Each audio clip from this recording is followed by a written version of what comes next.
Em primeiro lugar, boa tarde a todos. Gostaria de agradecer, é uma honra, Dr. Paulo, comissão organizadora desse evento. Parabéns pela organização, tá perfeito, tá brilhante. E eu vou conversar com vocês nos próximos minutos sobre a nossa experiência com a infecção pelo HIV e as afetações renais. Aqui estão meus conflitos de interesse, mas essa apresentação ela reflete a minha opinião enquanto pesquisadora, enquanto cientista, e para essa apresentação eu não tenho um conflito específico de interesse. A primeira coisa que eu queria comentar é uma pincelada sobre a lesão renal aguda nesse paciente, nessa pessoa que vive com a infecção pelo HIV. E, na verdade, é uma condição, uma intercorrência aguda que vocês, infectologistas, e nós, nefrologistas, nos deparamos muito frequentemente. 1 em cada 10 pessoas que vivem com o HIV provavelmente terão algum evento de lesão renal aguda num tempo de segmento relativamente curto. Aqui, esse estudo que eu trago foram em 2 anos de segmento. Ele ocorre atualmente num contexto de adoecimento agudo, né? Que pode ser a própria SIDA, mas mais frequentemente a sepse ou alguma condição de hipovolemia. E de mensagem também eu gostaria de deixar para vocês que pode acontecer num contexto de toxicidade medicamentosa direta. Aqui eu chamo a atenção para a nefrotoxicidade aguda de medicamentos diversos não ajustados pela função renal. Então, a lesão renal aguda é comum, é multifatorial e ela acontece num contexto de enfermidade ou toxicidade. E a nossa interação nefroinfectologista é fundamental aqui nessa questão. E os próximos slides eu vou me deter na doença renal crônica, que ela é cada vez mais prevalente. E ela tem alguns espectros. O primeiro espectro que eu quero comentar com vocês é a lesão diretamente relacionada ao vírus. E aqui eu quero separar, né, em alguns compartimentos. Então, o compartimento glomerular, esse é um glomérulo com vocês, um glomérulo renal, que é nosso objeto de estudo, é um glomérulo. Aí aqui eu tenho o túbulo, né, por onde os diversos elementos são reabsorvidos ou secretados, e eu tenho o compartimento arterial. Então, para a gente pensar em doença renal relacionada ao HIV, são esses 3 compartimentos. O compartimento glomerular é o que nós estudamos nos livros textos, a clássica nefropatia pelo HIV, a clássica glomerulosclerose colapsante, que hoje em dia a gente já sabe que tem um forte componente de predisposição genética. E espero trazer para vocês nos próximos anos alternativas, inclusive terapêuticas, guiadas para essas variantes de risco daquele gene da apolipoproteína, que vocês, muito mais do que eu, conhecem. Mas agora, vocês tratando tão bem os pacientes e eles sobrevivendo, eles passam a ter doenças por imunocomplexos, e que atacam o glomérulo, que atacam o tufo glomerular, esses imunocomplexos depositam, e também outras podocitopatias. Então, graças ao sucesso de vocês, nós complicamos a nefropatia do HIV, e eu tenho a felicidade de dizer isso, né? Porque os pacientes vivem cada vez mais. A gente já sabe também que o vírus, ele é citopático para o túbulo renal. Então, ele faz lesão direta do túbulo. E aí a gente tem as tubulopatias relacionadas ao HIV e também tem as tubulopatias associadas ao tratamento do HIV. O clássico é o tenofovir, existem as alternativas ao tenofovir que, se eu não estou enganada, ainda não está facilmente disponível aqui no Brasil, né? Que é a outra formulação. Mas, de novo, a interação entre vocês e o nefrologista é fundamental para a gente poder fazer detecção precoce disso. E, às vezes, o vírus faz lesão endotelial lá do compartimento vascular e ele causa uma ativação da cascata de coagulação e uma microangiopatia trombótica. Isso é mais raro, mas pode acontecer.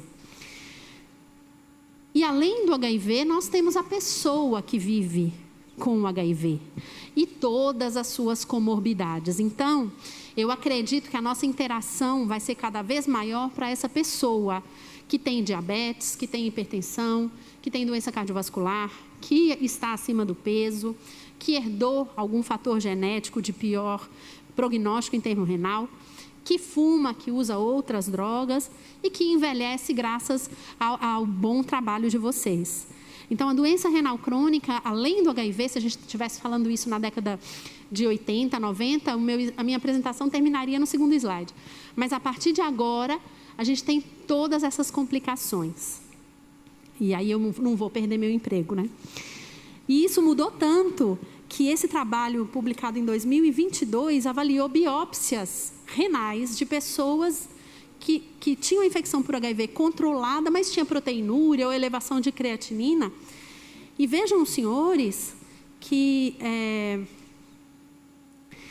quase ninguém, aliás, ninguém dessas 21 biópsias tinha a GESF.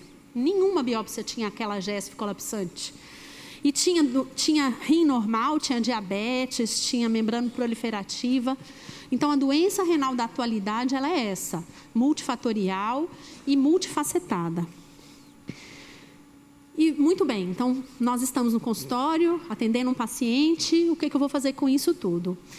É simples, felizmente, a nefrologia, ela começa de um jeito muito simples, que é a avaliação da creatinina e da proteína. Não precisa pedir o paciente para colher urina de 24 horas. A urina bem colhida, de urina isolada, da primeira urina da manhã, é suficiente para fazer a estimação da proteinúria, viu? Vocês não precisam atormentar o paciente para colher 3 litros na garrafa PET, colocar na geladeira ou não, não precisa disso. Então, primeira urina da manhã, relação proteína-creatinina e um bom laboratório faz a estimativa correta da proteinúria. Se quiser sofisticar um pouco mais, se o paciente usa tenofovir, a gente olha o fósforo sérico. Se ele tiver o fósforo sérico no limite inferior ou abaixo do limite inferior da normalidade, é um indício que ele está perdendo fósforo pela urina, e aí é um indício de tubulopatia do tenofovir, e aí eu entro na jogada, eu ganho meu emprego de novo. Uma outra coisa muito importante, vocês que lidam com pessoas tão variadas, né, vivendo com HIV, é fazer o ajuste correto do valor da creatinina para a estimativa da função renal. E eu trago aqui, esse é o site da nossa sociedade, tem uma calculadora super fácil, que vai te dar a estimativa da função, o quanto que está funcionando o rim a partir daquela creatinina. Vejam vocês, eu coloquei aqui uma simulação. A creatinina de 1,5 numa pessoa de 60 anos não é a mesma coisa de que a creatinina de 1,5 numa pessoa de 29 anos, né?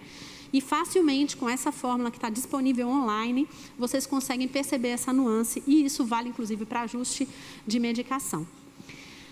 E aí, isso eu acredito que é uma questão, já é de conhecimento geral, né? Existem os graus de disfunção renal, da faixa normal, que é acima de 90 ml por minuto de filtração glomerular, né?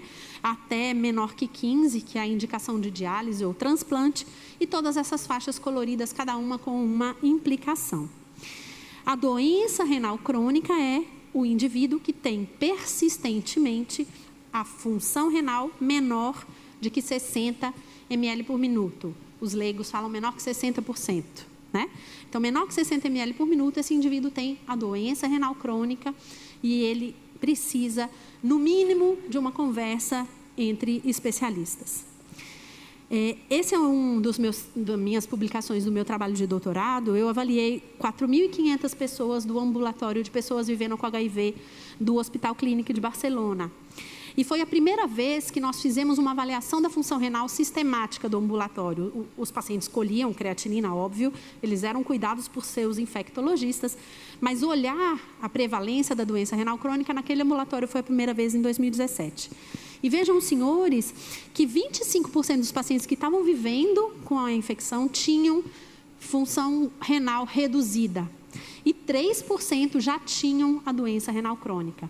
O que significa isso? Significa que 1/4 das pessoas precisaria, no mínimo, de ajuste de droga, de pensar no esquema antirretroviral, de controle melhor de fator de risco de progressão. E, às vezes, isso passa desapercebido. O que que seria isso aqui no Brasil? Isso aqui no Brasil, eu fazendo um cálculo muito de padaria, considerando as 920 mil pessoas que vivem com a infecção pelo HIV, nós teríamos, andando por aí, 220 mil pessoas com algum nível de função renal comprometida. É muita gente. E eu não sei se todo mundo tem essa consciência. E nós teríamos quase 40 mil pessoas precisando de diálise, transplante ou diálise peritoneal. A importância disso é principalmente risco cardiovascular, risco de morte, né? Esse trabalho, que é muito, muito clássico de pessoas que vivem com HIV, o DAD, ele periodicamente lança informações e esse slide mostra que em qualquer nível de disfunção renal, a pessoa ela tem uma prevalência crescente de doença cardiovascular. Ela parte de 2,5% em 6 anos, se ela tem função renal normal, para 21% se ela tem um clearance menor que 30. Então, o principal risco do paciente não é morrer de doença renal, é morrer de doença cardiovascular. E quando me perguntam o que eu faço com um paciente com doença renal em estadio terminal, que opções ele tem? Ele tem todas essas opções. Aqui, gente, eu queria pedir a vocês uma gentileza de conversarem com os seus pacientes que têm doença renal sobre as opções de tratamento. É claro que vocês não vão se aprofundar, mas existe um tabu muito grande em transplante renal para esse paciente. Não vou nem dizer transplante com doador vivo, parece que é proibido, assim, parece que é um crime. E toda vez que eu venho nos fóruns de infectologia, eu peço ajuda para a gente divulgar essa informação. E olha só que interessante, né? Transplantar o paciente com indicação, e hoje em dia vocês já ajudaram os nefrologistas a criarem critérios bem definidos de transplante, reduz morte em relação à diálise. Esse é um trabalho que verificou 539 pacientes transplantados versus quase 900 em lista de espera com as mesmas condições.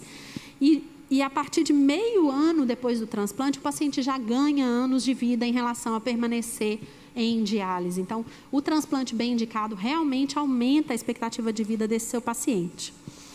Então, vocês já estabeleceram os critérios de aptidão para o paciente receber um transplante e já tem uma década que isso já está bem estabelecido. Nós temos condição de fazer a tipificação completa do HLA quando o paciente é inscrito para transplante. Então, vocês conseguem pensar junto com a gente na modificação da terapia antirretroviral, porque a gente consegue verificar a presença do HLA B57. Isso é fácil, o SUS cobre, então não tem esse empecilho. Mas olha que interessante, apesar disso tudo, no Brasil, mas fora do Brasil também, os pacientes HIV ficam em lista de espera. Esse estudo é um estudo francês, multicêntrico, país desenvolvido, que verificou o tempo para transplantar dos pacientes.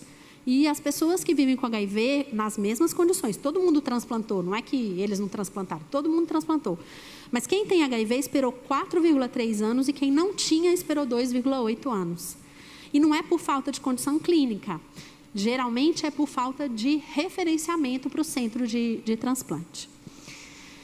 Um dos principais desafios, e aí a gente precisa da interação com o infecto, é a interação medicamentosa. Esse slide ele mostra a dose diária de tacrolimo necessária para alcançar a mesma concentração terapêutica. O tacrolimo é a principal medicação contra a rejeição do transplante, tá?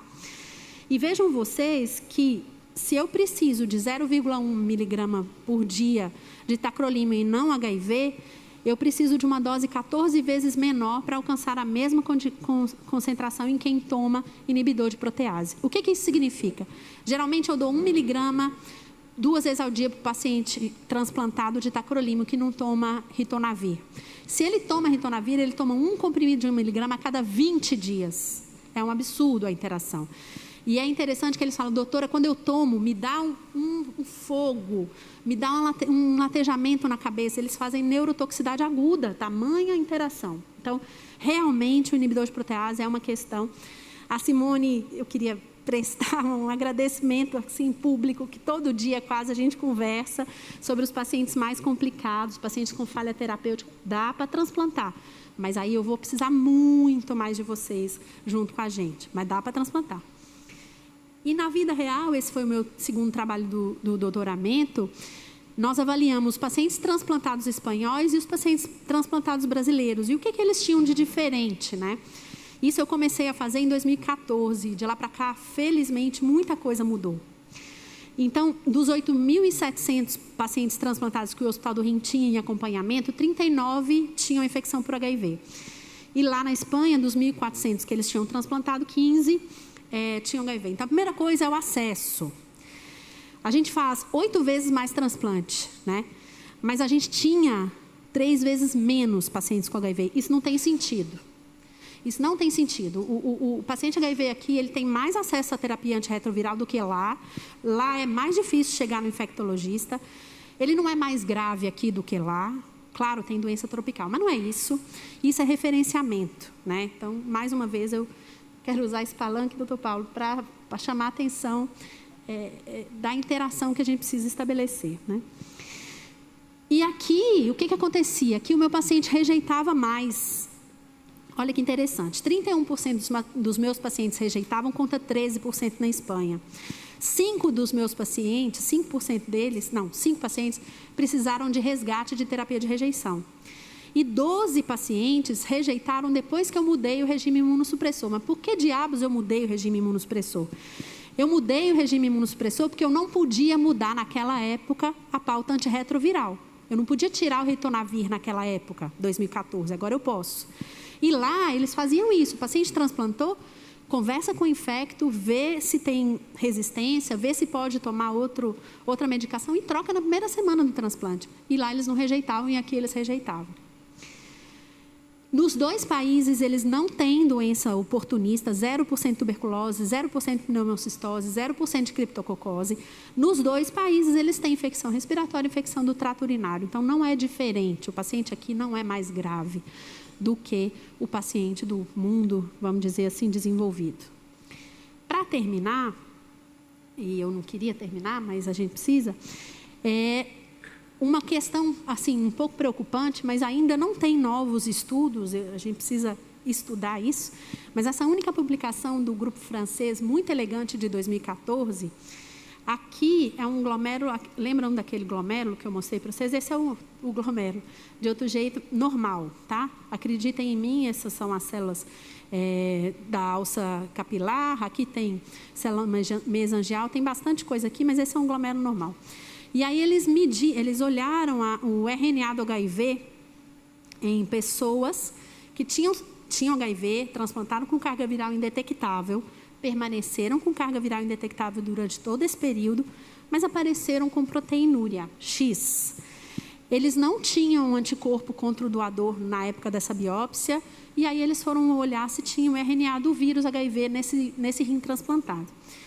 E podem acreditar em mim, esse pontinho mais escuro, eles acharam o RNA do vírus HIV no rim transplantado. O rim transplantado não era de doador HIV positivo.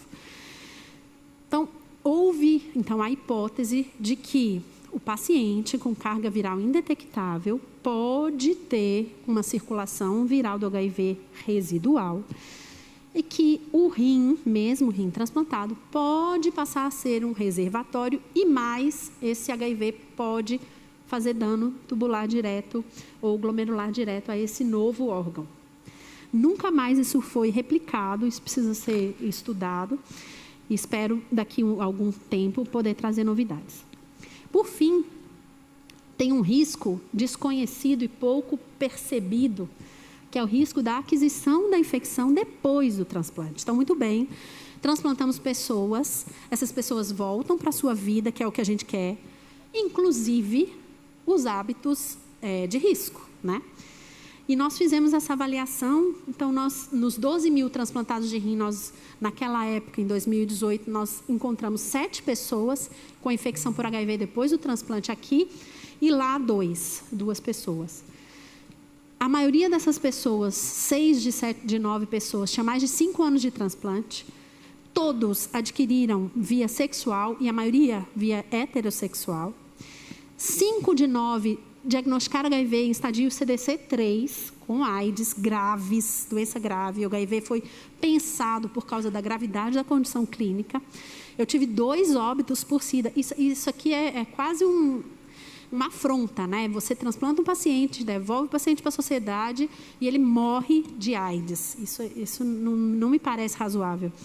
E, além disso, eu tive uma perda do transplante, porque o indivíduo precisou tomar ritonavir, eu precisei mudar o regime imunossupressor, ele rejeitou e voltou para a diálise. Então, eu já passei do tempo, mas é o meu último slide.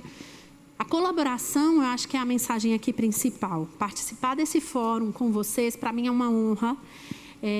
Eu acho que é um passo importantíssimo para a gente melhorar a assistência do nosso paciente, é para isso que a gente trabalha. E eu acredito que tem essas 5 mensagens. O diagnóstico precoce da lesão renal é fundamental na pessoa que vive com HIV. A gente pode interferir, claro, o paciente tem o domínio disso, sobre os fatores de risco modificáveis.